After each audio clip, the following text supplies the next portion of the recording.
At the outset, I would like to express my gratitude and thank all of you for inviting me here to deliver this Professor V.J. Trivedi Memorial Lecture.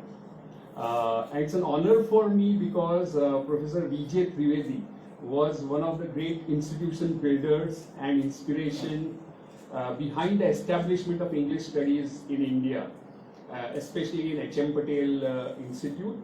And I was just reading a small write-up by Professor Jadeja on Professor Trivedi, where he mentions how he was called Bhishma Pitama of English studies, and he has contributed substantially in establishing and building the institution, but also in material development, among other things.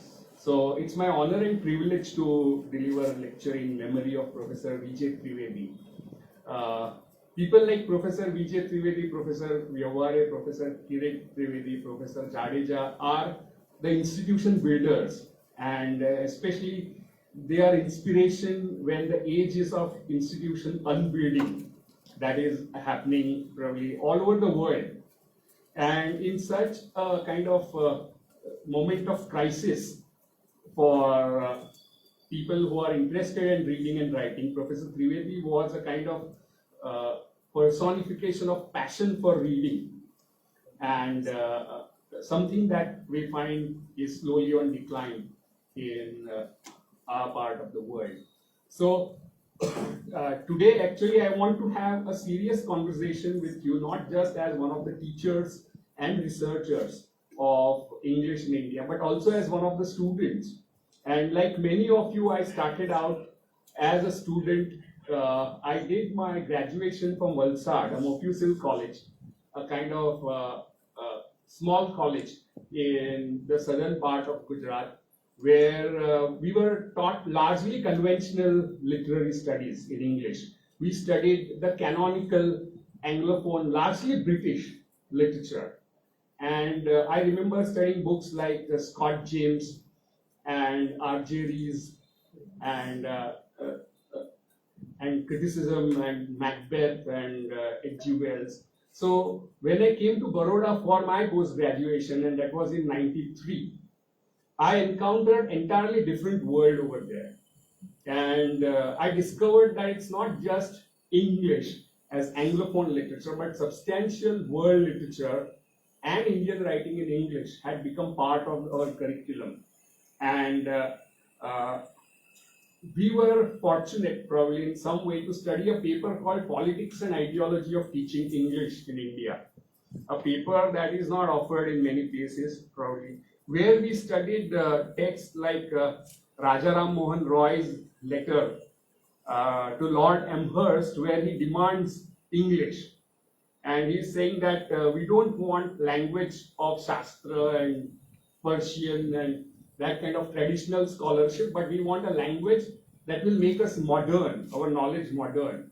So English stood for modernity and something that is to be desired by Indians themselves. So the conventional narrative that English was imposed or forced upon us has to be taken with a pinch of salt.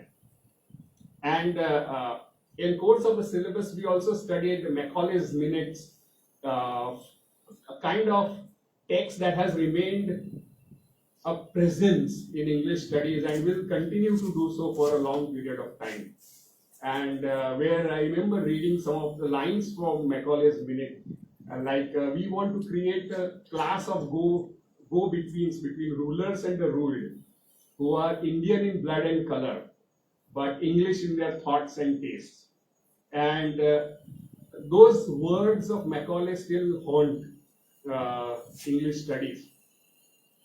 So during late 80s and 90s, there was a great deal of reflection and critical self-reflectivity about discipline of English studies, where it gave rise to something called the crisis in English studies debates, where we had very important books like Rajeshwari Sundar Rajan's The Lie of the Land and Gauri Vishwanathan's Masks of Conquest, which showed how English was introduced as a language of literature in India first, even before it became a norm in Britain. So English literature was not taught in Britain. It was taught first in India, an irony that we should be thinking about. And first anthology of English poetry was made in Hindu College, now Presidency University. And this anthology, one of the principals of that college was somebody called Wordsworth, who was the great grandson of William, whom we know. So it's ironical, the whole situation of India as a colony and the place of English. And these critical reflections also led to other books like Subject to Change, edited by Suzy Tharu, and more recently there is one by Suman Gupta in 1914, which deliberates upon the place of English studies in India. So what I'm planning to do as part of this talk today is to walk you through certain developments of English studies, emphasizing the question of relevance and translation. And I will end my talk with a kind of discussion on these two words, relevance and translation, brought together by a French philosopher named Jacques Derrida, whose essay is titled, "What is a relevant translation?" So this is how I intend to deliver my talk.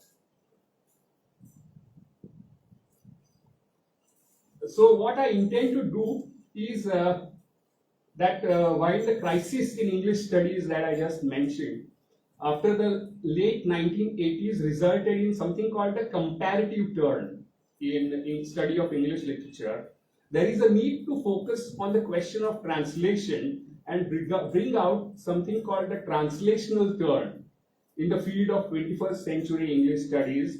And the reason for that is that the colonial history and globalization have brought about something called subtractive bilingualism, which I will discuss shortly, on a large scale, resulting in massive devaluation and deprivation of non-English vernaculars in India.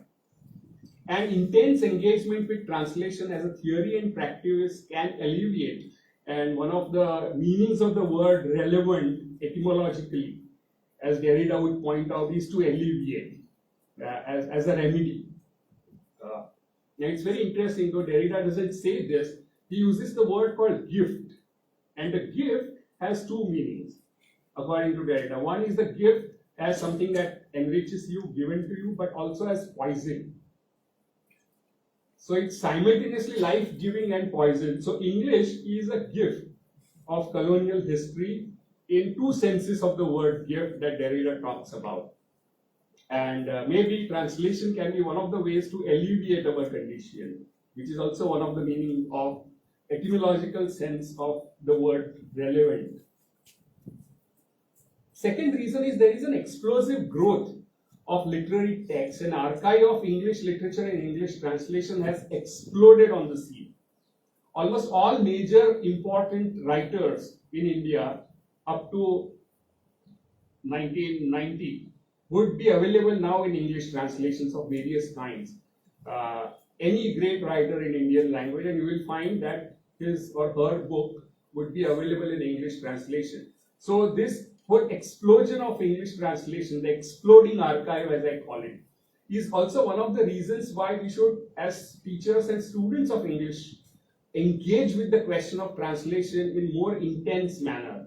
Because more and more of our syllabus is going to be Indian literatures in English translation. Apart from the fact that there is an increasing national and international recognition to ILET, that is, many national and international prizes like Booker this year was awarded to Gitanjali Shree's novel in English translation from Hindi. And this is for the first time Booker is being given to a regional language or Hindi novel being translated into English, though published from Britain. And there are many awards given to Indian literatures in English translation. And third reason is practical translation is an important ability and skill enhancement vocational course that can help students capitalize on the growing national language service market in globalized world. Localization industry, legal translation, commercial translation are all areas where entrepreneurship can be demonstrated. So in the current times where there is an emphasis on entrepreneurship, you can think of translation freelance services as a kind of mode of entrepreneurship. And the huge amount of technological developments from Google Translate to AI are now part of translation studies research. And in order to engage with this question of translation, I believe that the conventional or what I call pedestrian sense in which we understand translation has to be discarded. We have to reinvent the meaning of the word translation for our purposes, and that is going to be one of the overarching arguments that I am developing, for which I am looking at two important scholars. One is André Lefebvre, and other is Jacques Derrida, who is not primarily a theorist of translation, but you would say he has been theorist of nothing else but translation all the time. Okay, so I begin by looking at this historical trajectory, the journey of translation in English studies in India. And this is what Susie Tharoux, one of the important scholars in the field of English studies, who has brought out a very famous book called Women's Writing in India. So this is her essay called Government Binding and Unbinding, where she talks about two moves mark the reorientation of English studies in this post-independence decade. The separation of the acquisition of language from the study of literature. This bifurcation between teaching of language and teaching of literature is one of the developments in Indian English studies after independence. But there would be people like Suman Gupta who would argue that this is happening world over. It's not just a phenomenon that is limited to India. The bifurcation between ELT, English language teaching, and English literature teaching. And the shift from definition of English literature, and this is something very important, as literature of Britain to a broader characterization of English studies as concerned with all literatures in English. So we have moved from English literature to literature in English. This is what this crisis debate has done for us. And the theoretical justification for this swift shift was drawn from the new discipline of comparative literature. That means there is something called comparative turn in study of literary studies, not just in India but also world over. Because the very fact that I am discussing Derrida, of Algerian-born French philosopher, in English studies itself is a sign of comparative reorientation. That you can study Walter Benjamin and Freud and Marx and Nietzsche and Heidegger and Adorno and Saussure of all non-English, and even Plato and Aristotle not being English, something that I want to just remind people. So some people have questioned whether there is something like English criticism at all, because what we study English criticism is largely Plato, Aristotle, Plotinus, and Kant, Hegel, and whatnot. So there is a theoretical justification given for this bifurcation, that language of literature and everyday languages are two different domains, something which Russian formalists have emphasized, but a later critical theory has questioned this bifurcation between literature as a distinctive language. And politically, and this is also important for us, the shift to learning of English as a language and shift towards comparative literature accompanied the establishment of new nation state after 1947. They embody its priorities and exhibit its alliances. Overtly, both enterprises involve rejection of imperial curricular agendas. The colonial baggage of English literary studies was cast aside. Why should every Indian study Jane Austen? Why do you study Wordsworth, Milton, Shakespeare at all? Yeah. So this was the question that was often asked in the 80s and 90s. And the English language retrieved for use as a tool that would enable inter-regional communication at home and provide a free nation with direct access to international community. So you can see that the questions were raised from the side of relevance. What is the relevance of studying Milton? And very often the examples were given that people involved in German Holocaust, and George Steiner talks about it, used to read and enjoy Shakespeare and then go to gas chambers and execute Jews. So it was not given that study of literature would ensure humanistic values. Right? You can read Shakespeare, one can smile and yet be a villain, as Shakespeare said in Macbeth. So you can read Shakespeare and Milton and still remain Iago, for that matter. So it was the humanistic foundation of literature was questioned by many scholars after the World War II. And Susie Tharu says this, that in post-independence period, comparativist perspective dominate teaching of literature today. And she forwards another argument which is interesting for us, is that a deep-seated concern with alienation was central to the very earliest discussion on teaching of English. And she revisits the Orientalist and Anglicist debate, which I am not going into in detail. But what she says about the question of translation in 19th century is something that we should keep in mind, because the Orientalist movement or Orientalist phenomena cannot be separated from the question of translation. Charles Wilkins' very famous translation of Bhagavad Gita and William Jones' translation of Shakuntal, or Antiquel Duperron's French translations of Upanishads have played a very important role in development of German idealism, for example.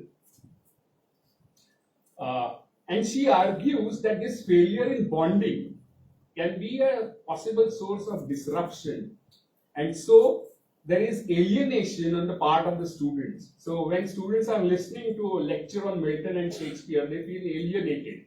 There is lack of connectivity between the syllabus that is taught and the people who are listening to it. So this lack of connection and bonding is also one of the sources of alienation, and this is because Shakespeare and Milton or Keats or Shelley fail to be relevant to the students of Indian society. Because of cultural differences, and the universalist kind of reading of it leaves a lot of things out from the specificities of the text. And she argues that the most durable function that English or literary studies were called upon was to perform that of a diffusing conflict or reducing alienation and molding contradiction into coherence and identity. So identity politics also would largely shape the development of English studies. And we are aware of Dalit literature, women's writing, and maybe the regional turns that English studies has undergone is because of this whole question of identity and relevance.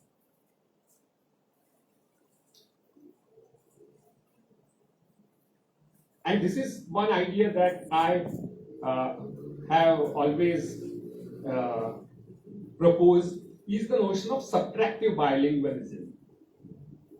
While bilingualism in India is a very common phenomenon, you find Namdev writing in or composing in Hindi, right? Or Tukaram composing in Hindustani, and so on and so forth.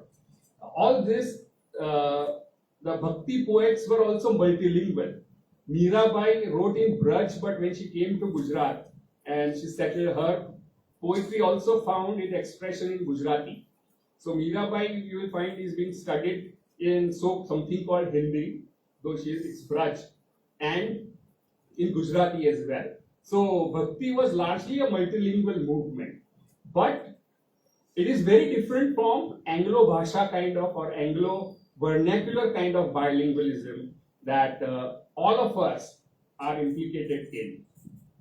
And very famous Marathi critic and scholar named Vishnu Shastri Chipurunkar in 19th century would argue that English was Vaghiniche Doodh, milk of a tigress, which will strengthen you to fight the British colonial oppression. But at the same time, he distinguishes it from Persian.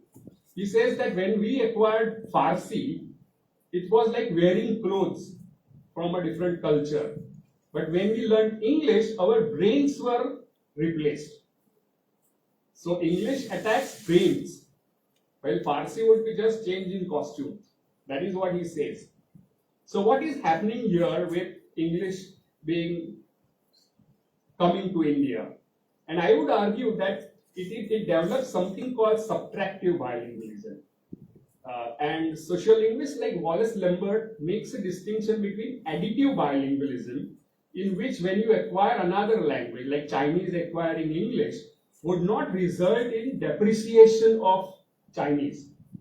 They would not look down upon Chinese as an inferior language, or when German person learns English, you would not consider German as an inferior language, backward language. But when we acquire English, it's seen as a sign of development of personality. And that's why personality development is very often connected with English, speaking English. Only when you speak English, your personalities are developed. So a person who does not know English does not have personality in India. That is the outlook that we have developed because of colonialism, and that is what we mean by subtractive bilingualism. It means that we have given up, or we consider our own languages as inferior.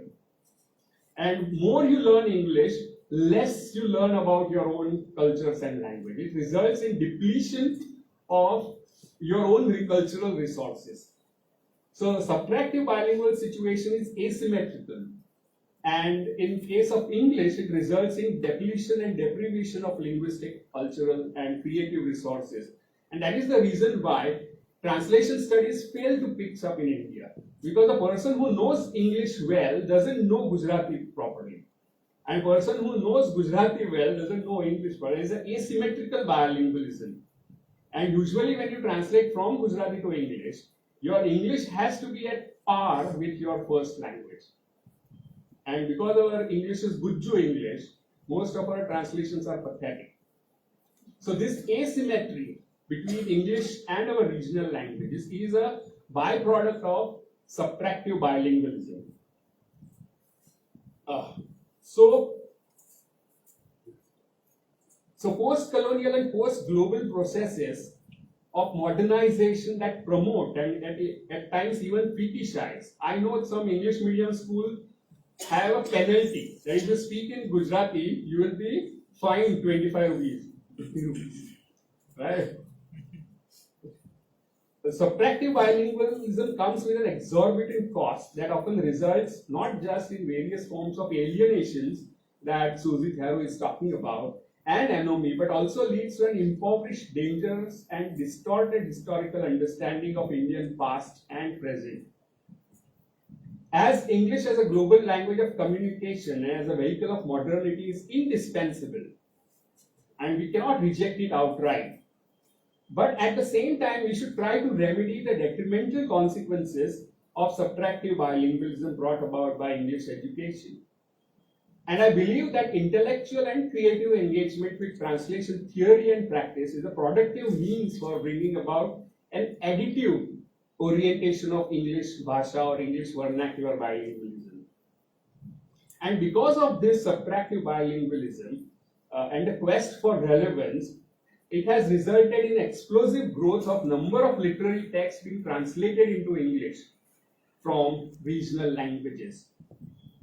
Number of major English publishers like Oxford University Press, Penguin, Sahitya Academy, HarperCollins, Kathas, Speaking Tiger, Elif, Navyan, among others, are bringing out regional texts in English translation on a bigger scale than ever. There is a growing market for Indian literatures in English translation. There is also growing recognition to IELTS, something that which I have said. Now, if we look at what is happening in this century, that is 21st century, then it started out with something called UGC model curriculum, whose convener was Professor Sukanta Chaudhary, a very important scholar of English in India. And he says that there is a kind of two orientations of teaching English. One focuses on Anglophone language and literature, other focuses on non-Anglophone text as well. So there is a split, and he developed something called cluster approaches, where you have different clusters of papers, which and semester system he thought can play a role in balancing both of these. So this is what we find in model curriculum. So split between language teaching and literature teaching is also reflected in 2001 curriculum. In 2019, the learning outcome based curricular framework, LOCF, is 2019 very important development, has a different orientation. It takes a greater corporate view of English language teaching, where it emphasizes outcome based, means and it expects that the outcome of teaching or studying literature is like outcome of other activities in corporate sector, that they can be measured, they can be quantified, as if what happens to you after you read Shakespeare can be quantified. So LOCF emphasizes that humanities, outcome of humanities is not quantifiable or tangible.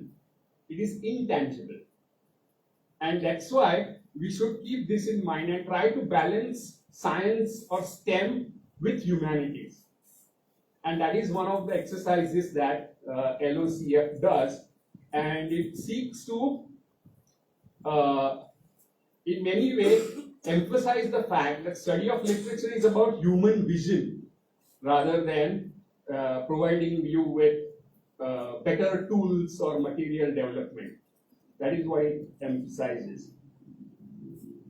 And it also talks about how English literature curricula has developed over a period of time from its Anglo-centric core to new literatures, third world literature, Commonwealth literature, American, Canadian, and so on. And it also demands, in the post-global period in which we are living, a kind of enriched engagement with local and global realities. And it emphasizes that we should overcome binaries of all sorts. And it says that the question of relevance and acceptance of literary studies is one of the core problems for syllabus designing of English studies. And they also argue that wherever the Department of English is situated, maybe 20% of the syllabus can be for the regional and the local literatures. So maybe a place like Vallabh Vidyanagar can have 20% of syllabus which is based on Gujarati literature in translation. That is what they emphasize. And if the department is based in Tamil Nadu, then it should have 20% of material from Tamil.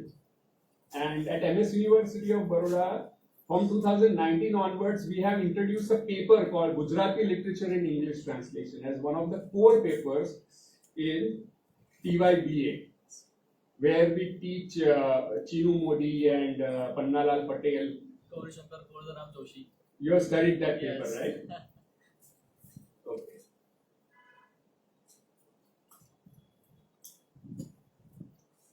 And keeping this emphasis on local in our mind, we also introduce a lot of elements from MS University of Baroda. So we have a play by Chanchi Mehta, a famous Gujarati playwright who was Baroda based, and also Suresh Joshi, another very important figure associated with Baroda. So we try to incorporate many elements which were local.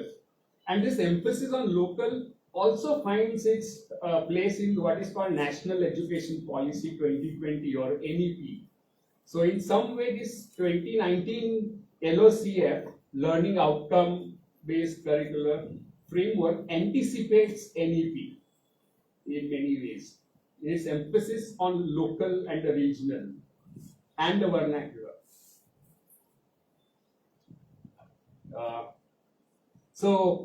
what kind of disciplinary knowledge do you expect from a student of English literature? Then LOCF says that apart from your ability to speak, write, and identify literary genres, forms, periods, movements, you should have ability to situate your own reading, to be aware of one's position in terms of society, religion, caste, region, gender, politics, and sexuality, to be self-reflexive and self-questioning.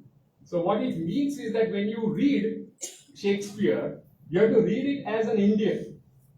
You have to read it like a Gujarati person. You have to read it in terms of caste, class, gender, discriminations that we all experience in our life. Right? So our own sense of location informs our reading, our own interpretation of world literature, like Shakespeare.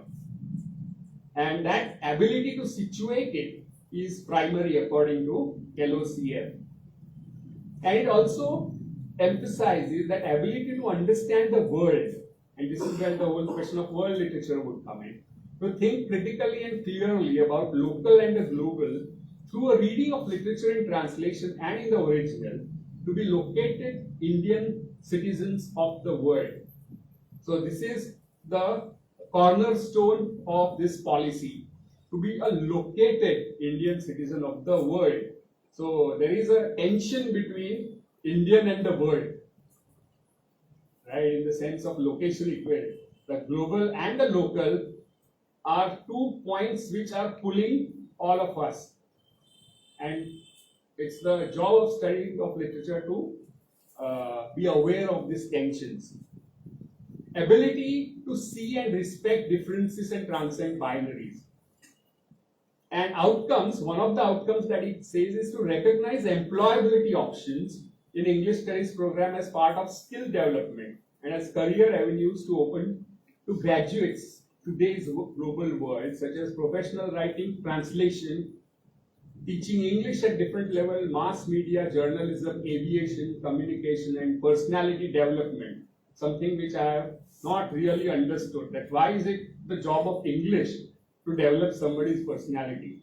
But today if you look at the classes, then they club personality development with English studies.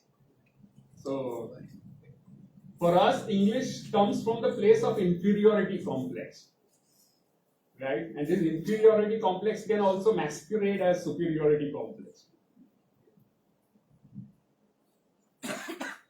And this is what I say about NEP 2020, which is to be implemented. And point number 20 of NEP 22 has 20 sub-points devoted to promotion of Indian languages, arts, and culture. It speaks of endangered Indian languages not mentioned in the 8th schedule, like the tribal languages of the Constitution, and need to create knowledge-related textual materials, of course through translation, and updating vocabulary. It also speaks of setting up Indian Institute of Translation and Interpretation, IITI, in order to make high-quality learning material and other important written and spoken material available to the public in various Indian and foreign languages. So the point that I'm trying to make, right from the 80s and 90s, the search for relevance and the question of alienation were articulated through question of translation. So translation is not something which is a peripheral subject, but something at the center of English study in India, is the argument that I'm arguing. And it's the time that we have a translational turn from comparative turn. But what has happened today, India being a multilingual country, where there are more than 100 languages even in the northeast, right? Not speaking of entire India, more than 100 languages. In spite of such huge diversity and multilinguality, we have not really come up with a framework to understand, analyze translation in India. We are still struggling. And whatever little happens in English studies. Right? We don't have any breakthrough material available in, say, for example, Gujarati or Punjabi or Tamil. And this maybe presence of English is a gift in Derridian sense of the word. It's a poison and it is something that nourishes us simultaneously. And so we are in what Derrida would call aporia of English. We are in the state of undecidability with what to do with English. Sapech Sundar Gali Ido, that is the story. And you cannot throw it out and you cannot swallow it as well. So it is stuck somewhere. Though Lord Shiva can ingest poison, we can't. Okay, so in spite of growing recognition of translation studies, there is hardly any substantial development in the research in translation studies. And I believe that this happens primarily due to native bilingualism and its practitioners' perspective, which sees translation mostly in terms of loss of cultural context, authenticity, and spirit. This narrow conception of translation is also a byproduct of post-colonial Indians' exposure to Western notion of translation centered on the word as a unit of translational transaction, something that translation theorists like André Lefebvre and Jacques Derrida would underscore. Therefore, it would be useful to look at some of the ideas of these two thinkers regarding translation and examine their relevance again in our context. So we are not looking theory as a theory, but how relevant it is for our purposes. André Lefebvre is a Belgian-born translation studies scholar who established the new field called translation studies with a person called James Holmes and Gideon Turry in the late 70s. And he developed the basic frameworks of contemporary translation studies, which is different from the traditional approaches to translation studies that all of us seem to follow even today. He has looked deeply into the reason why the engagement of translation of literary studies and comparative literary studies with translation has traditionally not been very productive, and what can be done to make it more productive and fruitful. And his argument is very interesting. The deeply entrenched romantic assumptions about literature and authors is primarily the reason for this neglect, because it's based on assumptions of genius and originality, as if Shakespeare and Kalidas did not have other sources, as well as the assumption regarding sacrosanct nature of the colonized text, like Bible. The Bible is read mostly in translation. I don't know if people have read Bible at all. They have read only the translations of Bible, right? In spite of being a globally influential text. So even if we don't like translation, translation is going to be there. So one of the reasons why we should study translation is because it is there. So somebody asked Tenzing Norway that why did he climb Everest? He said because it is there. And he is a mountaineer and there is Everest. So that's why I climbed it. So even if you don't like translation, translations are there and they are influential and they shape cultures. So to consider sacrosanct and pure text as untouchable is a romantic assumption. The thing started to change when intellectuals like Ezra Pound, Walter Benjamin, and Jacques Derrida, along with reception theories, interrogated these assumptions and started proving an alternative view of translation as a creative act of life-giving.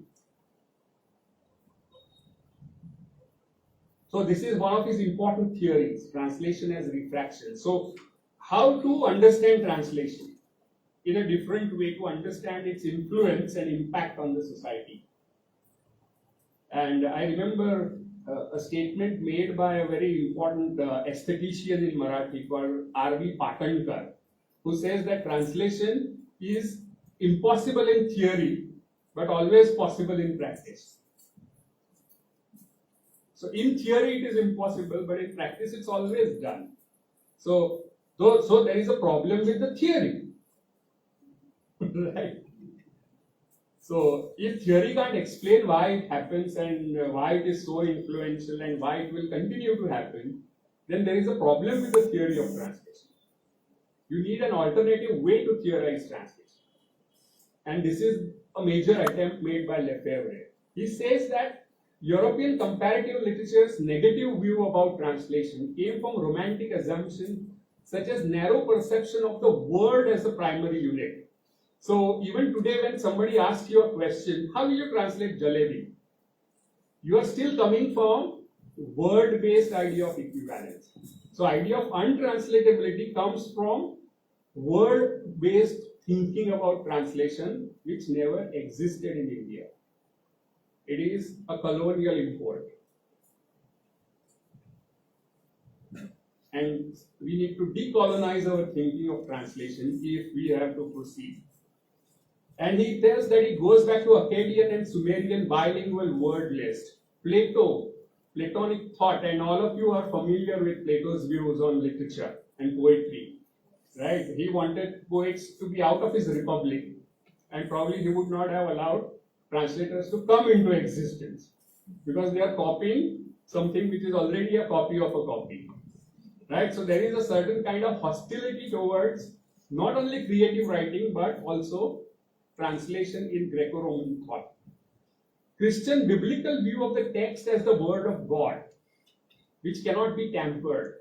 So in Islam, translation is forbidden. Only tarjuma is permitted. But here lies the paradox. You have to spread the word of God, which you cannot change. He argues that not only critical writings, adaptations and translation about authors, but also misunderstanding and misconceptions, along with other forms of rewriting and retelling. Nobody in India, maybe 90% of Indians have not read Ramayana and the Mahabharata. Right? We have only know the retellings of Ramayana and the Mahabharata. So A.K. Ramanujan says that everybody knows Ramayana and Mahabharata without reading it. Through various comic book versions, TV serials, films, plays, and so on, have played a significant role in our understanding of image of authors. In all probability, as someone pointed out to me, and I'm not sure about its accuracy, that Lord Hanuman did not carry a gada in Ramayana. But our understanding of Hanuman cannot be separated from gada. But Valmiki Ramayana mein wo hai hi nahi. So our understanding of our culture is mediated through misunderstandings and misconceptions. What he calls refractions. And if they are there and if they are so influential, then you have to study them. So what is refraction is an adaptation of work of literature to different audience, like Tulsi Ramayana is a refraction of Valmiki Ramayana. Tulsidas has added so many things to it. There is also Bhili Ramayana and Bhili Mahabharata. And there is Tamil Ramayana, and there is Japanese Ramayana, and there is Adi Purush. Right. So sometimes we have grown more intolerant to refractions, probably. We didn't just dismiss it as a bad film. We condemned it, right? It was a bad film, but we condemned it from certain perspectives. So if they are pervasive and they are influential and they are still not studied in conventional literary studies, is because of this romantic basis of study of literature, is what Lefebvre is arguing. And we need something called system-based approach to study of literature, which I am not going into. And then he proposes three distinctions to make encounter between study of literature and translation more productive. So first distinction is translation as a product and translation as a process. So what Lefebvre is doing, that he is making whole set of translations possible to be studied as texts. So it's not necessary for a scholar in translation studies to translate. Just like student of literature may not be a poet, but you can study poetry. You can study plays without being a playwright. In same way, you can study translation without being translator. It's something which is very difficult for people to process.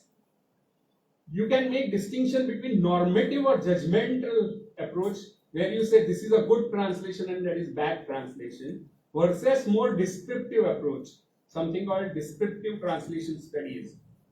And the third is analysis of translation versus production. So contemporary research has moved away from normative, process-based, production-based approach, which is practice-based. So as long as you are around practice, you will never have a theory. So theory arises when you are able to go beyond praxis. Because there is already a theory which is built into praxis, which we have to critique.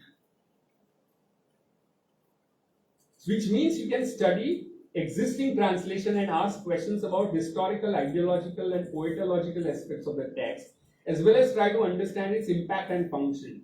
Which means you can ask different and more fruitful questions to Gandhi's translation of Unto This Last as Sarvodaya. Instead of asking whether this is a good translation or bad translation, interestingly it was retranslated into English. English text translated into Gujarati, retranslated into same language for God knows what reason. But Lefebvre will tell you what is the reason behind that. He is ideological. It's Gandhi's interpretation that is translated. Right? It is Gandhian text that is translated, not Ruskin's text.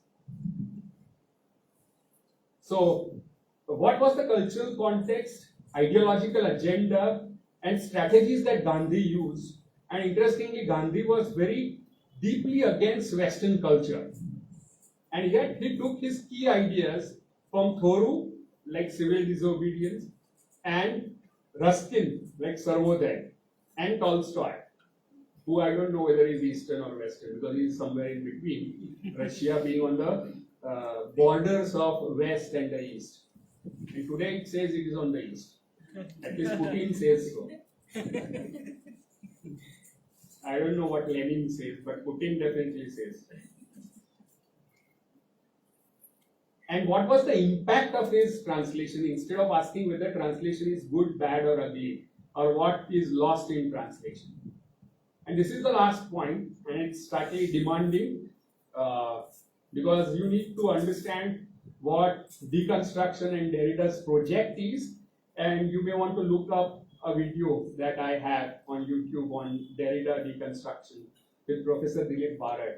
Here I am focusing only on his views on translation for a lack of time. He has written some important essays like De Tour de Babel and What is Relevant Translation. And going back to our presentation where I said that question of relevance and translation are central to the whole development of English studies. He is arguing that both these ideas are deeply vested. Typically, he questions the binaristic thinking between the original and the translation based on metaphysics of presence and logocentrism, something that you can look up, where original is considered self-sufficient, originary, superior, and present, while translation is considered dependent, derivative, and secondary. As if original can be original without having translation. And he argues that it is translation which makes original original. अगर translation नहीं होता तो original भी नहीं होता. Right? For something to be original, it has to have its binary opposite.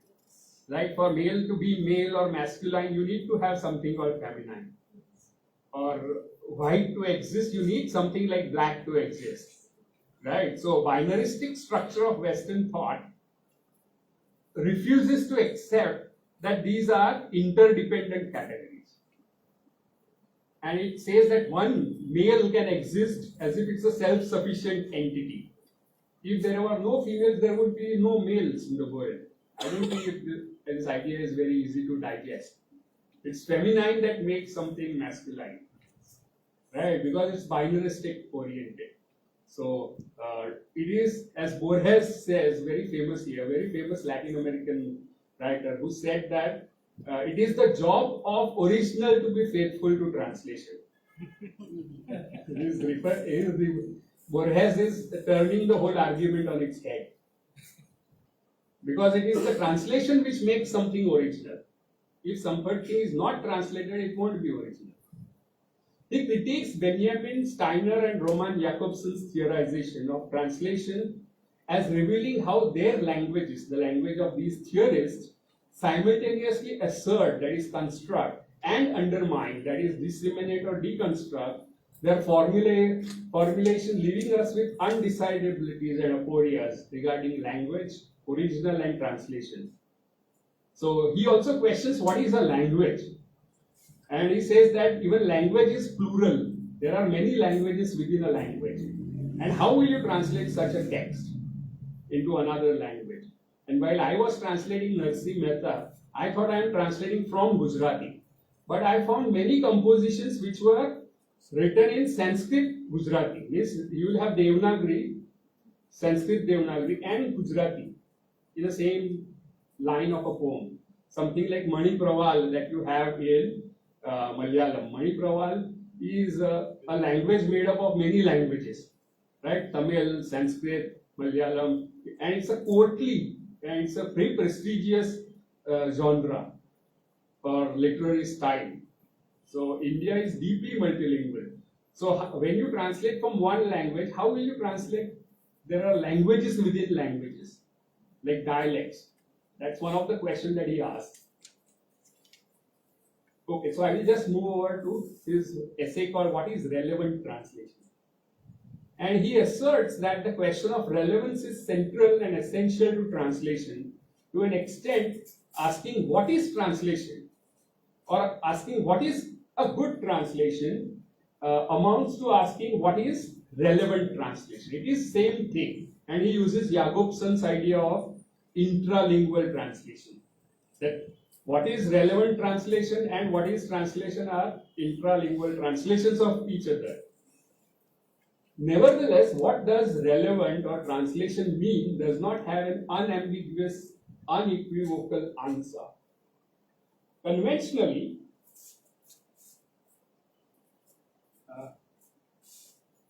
the word relevant means whatever feels justified, right, prasangik as we say, or prastut, opportune, welcome, appropriate, adjusted, coming at the right moment and so on, relates to some other object like action.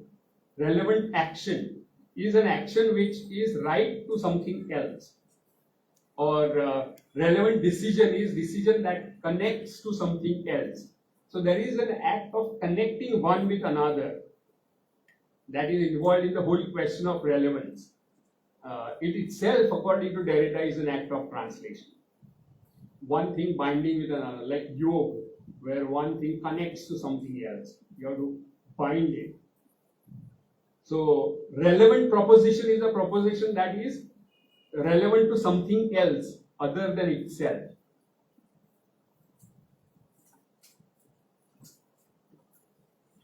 However, Western thought has always believed that word is self-sufficient. It need not collect to something else, other words, right? So there is inherent ambivalence in Western thought. The question of relevance and question of translation seem to be deeply intertwined to an extent that search for relevance is in itself a translational act of answering to, connecting to, of relating. Relatability itself is a translational question. For the Indian readers, and I put it into inverted commas because if there is anything one unitary like Indian is a question. Readers, researchers, the act of reading Anglophone literature itself becomes a question of cross-lingual, cross-cultural interpretation. When you read Jane Austen, you are interpreting it as an Indian. And that's why you don't know what courtesy means. C-U-R-S-T-E-Y, courtesy, not courtesy. So there are many cultural markers which we don't understand as Indians. We have to translate them into our language. So act of reading literature itself for an Indian person is an act of translation. And it cannot be separated from the questions of translation and relevance. Why are you reading Britain? Derrida typically examines the ambiguities associated with the etymology of the word relevant. And releve as something which uplifts, alleviates, replaces, and goes on to refer to his own personal experiment on translation, where he translated Hegel's very famous idea of Aufhebungen, or what is called as sublation, which is the third stage of Hegelian dialectic.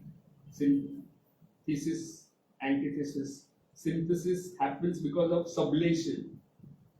That means two things may be sublated at a third level, like India and China may be unified at a higher category called Asia. Right? So Asia sublates India and China in that sense. But it has got a paradoxical meaning to it. And that is, it cancels out, at the same time it uplifts.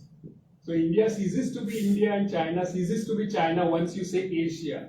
You assume a kind of homogeneity which does not exist. So act of sublation in Hegel is a very problematic notion that Derrida is talking about. And he very interestingly asks about what makes these two statements possible. Statement number one, everything is translatable and nothing is translatable. So both for him coexist. Paradox of translation is what we are talking about. And he points out that the ground for such a paradox is the principle of economy, in the sense of oikios, or home, property and quantity, which means that the principle of the word as the primary unit of equivalence or quantity seems to cast a shadow on understanding of translation, along with the question of what is appropriate to appropriate in our context. Appropriate yani chhin lena. And appropriate also means something which is appropriate to something. It has this double meaning that Derrida plays upon. Appropriate. Pachavi padu is appropriate. So how do we appropriate something? Also means how is something appropriate to your own house? So how should we appropriate Shakespeare in India? Which is appropriate to our culture? Right? That is the question that he is posing. Which is the question of relevance. He then goes on to evoke immense allegory of Shakespeare's The Merchant of Venice as a narrative that stages primary stakes involved in the question of what is relevant translation. As a narrative, and all of us are familiar with The Merchant of Venice, right? You're familiar with the story? Yes. So, it for Derrida lays out the basic stakes involved in the question of relevance and translation. And those involve motif of bond and oath. Well, Shylock is constantly saying, I will only honor my bond. I will always be faithful to the word. So the whole question of bond and fidelity is something that is evoked. Property and economy. Shylock's property is forfeited at the end of the play. And the political questions of law, justice, mercy, forgiveness, hospitality, debt, and conversion. Transformation of a text in translation as well as Christian anti-Semitic conversion. One of the things that Christians wanted to do was to convert the Jews. Right? So Derrida, being a Jew, is questioning the anti-Semitic dimension about why Shylock is made to convert at the end of the play as a form of punishment for demanding his pound of flesh. So translation also means conversion from one religious system to another. When I translate Narsi Mehta into English, I am Christianizing it inadvertently. Because the language itself cannot be separated from its culture. So transformation of a text in translation and the Hegelian Enlightenment themes of teleology, dialectic and sublation which I mentioned. So this is the last thing. Derrida goes on to translate Portia's Mercy Seasons Justice, the famous speech, Portia who is dressed as a man, as a lawyer. Right? That also allows Derrida to question the gendered nature of law. And he translates into French the English word seasons as relevate, which means to uplift, cancel, interiorize or sublate in Hegelian sense. Where he's talking about how she is pleading to Shylock by saying that you should have mercy, Because why? Because mercy is something which is higher than the law. Higher than, because it's divine, and yet it is a human attribute. Right? That's the paradox of it. It is human and divine at the same time. That's why it is greater than law. So mercy seasons justice. Right? So what is the relation between law, translation, justice? These are the themes that Derrida has been exploring in his various books, like Spectres of Marx, where he looks at the question of debt. And then also, Before the Law is a very famous essay by Derrida on Kafka's famous story called Before the Law. Law of genre, where he's again questioning idea of law. So Derrida's essay thus highlights the multiplicity of meaning for the terms like translation and relevance, which can be understood broadly as well as narrowly, offering us, I should have put us into inverted commas. Who do I mean when I say us? Space to appropriate these ideas in a post-colonial, post-global era, in the sense it is appropriate for us. So how should we appropriate the idea of translation in the way it is appropriate for us is the question that we have to break our heads against. He also highlights the political and historical stakes in the narrow definition of the term translation and broader understanding of translation as transaction, as Shylock and Antonio. Circulation, but he also brings in another question of circumfession and circumcision. Circumcision is the way you mark a Jewish body. Circumcision is something that is prevalent in Jews, not in Christians. So how does that body get marked? Is a very different kind of inquiry that he launches into. Transformation, conversion, in all sense of the word conversion, of currency, of religion, as well as refraction. So the question is, how should we translate the notion of translation and relevance, which are central to English studies, so that the discipline remains relevant for us Indians? With this question, I want to end my talk. Again, by thanking the organizers of this